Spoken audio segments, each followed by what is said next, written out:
আমাৰ অসমৰ ঐতিহাসিক চহৰ শিৱসাগৰত আমি উপস্থিত হৈছোঁহি আৰু যোৱা মাহতো মই শিৱসাগৰলৈ আহিছিলোঁ। ইয়াত বিভিন্ন দল সংগঠনৰ প্ৰতিনিধিৰ লগত আমি কথা বতৰা পাতি আছোঁ। সাংগঠনিক কাম কাজৰ যি আমাৰ সশক্তিকৰণ সেই কামখিনিও আমি কৰি আছোঁ। আজি আমাৰ জিলা সমিতিৰ প্ৰথমখন আমাৰ কাৰ্যনিৰ্বাহক সভা। গতিকে সমগ্ৰ শিৱসাগৰ জিলাৰ তিনিওটা বিধানসভা সমষ্টিৰ পৰা আমাৰ জ্যেষ্ঠ আত্মীয় সকলো কাৰ্যকৰ্তা ইয়াত উপস্থিত থাকিব আৰু আমি আগন্তুক সমাগত বিধানসভা নিৰ্বাচনৰ পৰিপ্ৰেক্ষিতত আমি আমাৰ সংগঠন তৃণমূল পৰ্যায়ত বুথ পৰ্যায়ৰ পৰা কেনেদৰে শক্তিশালী কৰিব পাৰোঁ তাৰ গোটেই কথাখিনি তাৰ ৰোডমেপ আমি আজি আমাৰ বৈঠকত আলোচনা কৰিম। আৰু শিৱসাগৰ যি আমাৰ সাংগঠনিক ভেটি সেই ভেটিটো ইতিমধ্যে শক্তিশালী, কিন্তু আৰু শক্তিশালী কৰি যাতে আমি বিধানসভা নিৰ্বাচনত তিনিওটা বিধানসভা সমষ্টিত ভাৰতীয় জনতা পাৰ্টীয়ে ৰাইজৰ আশীৰ্বাদত আমি জয়লাভ কৰাই নহয়, শিৱসাগৰবাসীৰ সেৱা কৰাৰ কাৰণে আমি যাতে প্ৰত্যক্ষভাৱে সুযোগটো পাওঁ, তাৰ কাৰণে আমি ৰাইজৰ লগতো এটা প্ৰত্যক্ষ সম্পৰ্ক স্থাপনৰ কাৰণে আমি আগবাঢ়িছোঁ। আৰু অহা মাহত আমাৰ বিভিন্ন কাৰ্যসূচী আছে।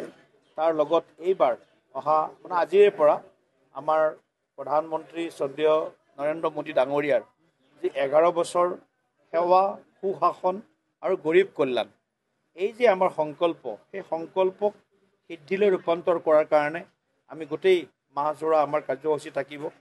আৰু আমি শেষৰজন ব্যক্তি, আটাইতকৈ পিছ পৰি থকা বিভিন্ন স্তৰৰ বিভিন্ন শ্ৰেণীৰ শেষৰজন ব্যক্তিক যাতে আমি অন্তোদয়ৰ সংকল্পেৰে আমি তেওঁলোকক সবলীকৰণ কৰিব পাৰোঁ, সেই গোটেই কথাবিলাকো ডাবল ইঞ্জিনৰ চৰকাৰৰ আমাৰ যিবিলাক কাম কাজ আছে সেইবিলাক ৰাইজৰ মাজলৈ লৈ যাম।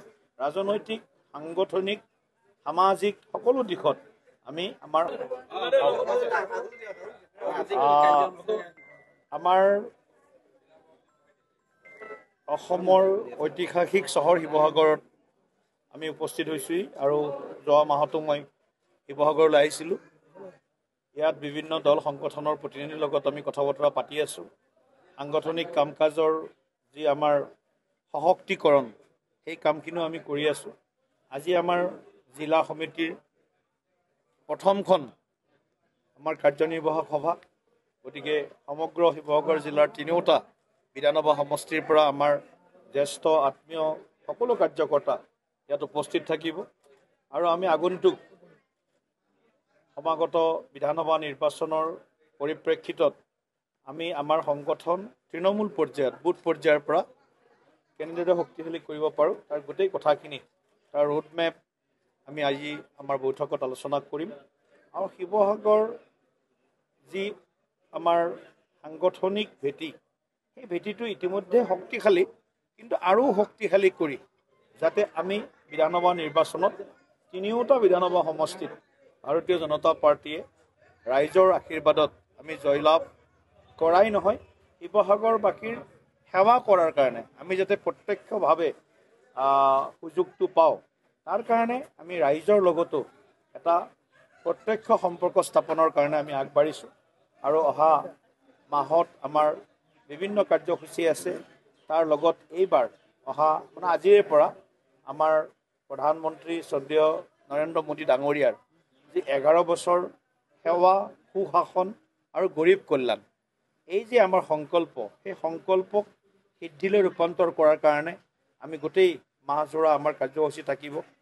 আৰু আমি শেষৰজন ব্যক্তি, আটাইতকৈ পিছ পৰি থকা বিভিন্ন স্তৰৰ বিভিন্ন শ্ৰেণীৰ শেষৰজন ব্যক্তিক যাতে আমি অন্তোদয়ৰ সংকল্পেৰে আমি তেওঁলোকক সবলীকৰণ কৰিব পাৰোঁ, সেই গোটেই কথাবিলাকো ডাবল ইঞ্জিনৰ চৰকাৰৰ আমাৰ যিবিলাক কাম কাজ আছে সেইবিলাক ৰাইজৰ মাজলৈ লৈ যাম। ৰাজনৈতিক, সাংগঠনিক, সামাজিক সকলো দিশত আমি আমাৰ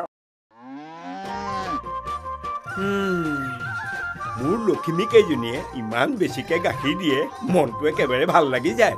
বিয়মৰ দানা খোৱাৰ পৰা মই বেছিকৈ লাভৱান হৈছোঁ। আপোনালোকেও বিয়মৰ দানা খুৱাওক আৰু এইটো বেছিকৈ লাভ কৰক